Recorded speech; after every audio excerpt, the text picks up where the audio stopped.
Welcome to Teenage Nightmares, the place that drags you deeper into the world of the unknown. In tonight's chilling episode, we hear from Christopher as he shares a disturbing experience he had during a late-night food delivery. So sit back, get cozy, and prepare for another nightmare.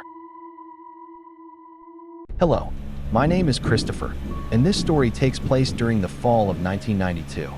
At the time, I had been working as a delivery driver for a small Chinese restaurant for just over 5 months. It was an easygoing job, mostly spent driving around town and dropping off orders. Nothing out of the ordinary ever happened, at least not until one night.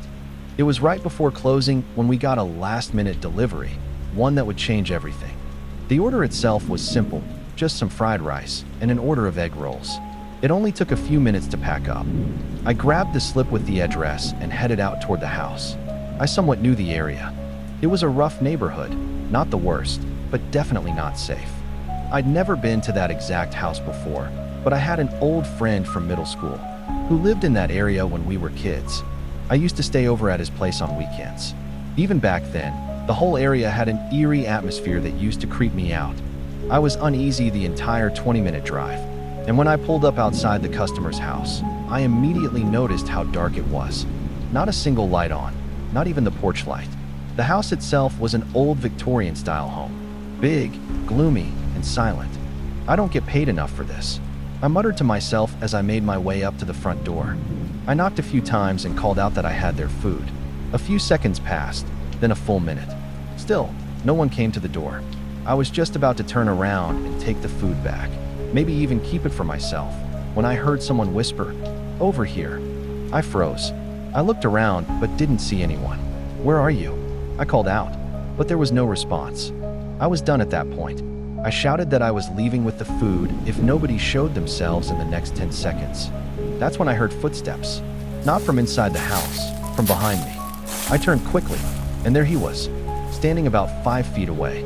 He looked to be around 6 feet tall, easily pushing 280 pounds. He had long, greasy hair and a rough, untrimmed beard. His clothes were worn and dirty. I nervously asked, "Did you order the food?" He slowly nodded. I started walking toward him, food in hand, but the closer I got, the wider his smile grew. I asked him if everything was okay, but he just kept staring at me with that freakish smile. I wanted to run to my car and get the hell out of there, but he was standing right in front of it. My gut screamed at me to leave, so I did the only logical thing. I dropped the food and took off on foot. That's when I heard him chasing after me, yelling at me to stop. But I didn't. I ran as fast as I could. When I glanced over my shoulder to see how far behind he was, I nearly tripped. He was right there. And this time, I saw something in his hand. A sharp object, a blade of some kind. I started screaming for help, as loud as I could. Luckily, one of the neighbors heard me. They came outside, holding a gun. He shouted at the man to back off, then fired a couple of warning shots into the air. It worked. That was enough to scare the freak off. He bolted into the night. I thanked the man, and we called the police. I gave them a full report of everything that happened, but the guy was never found. It's been years since that night, but I still remember his face.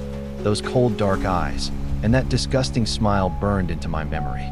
To the creep who tried to kill me all those years ago, I hope I never see you again.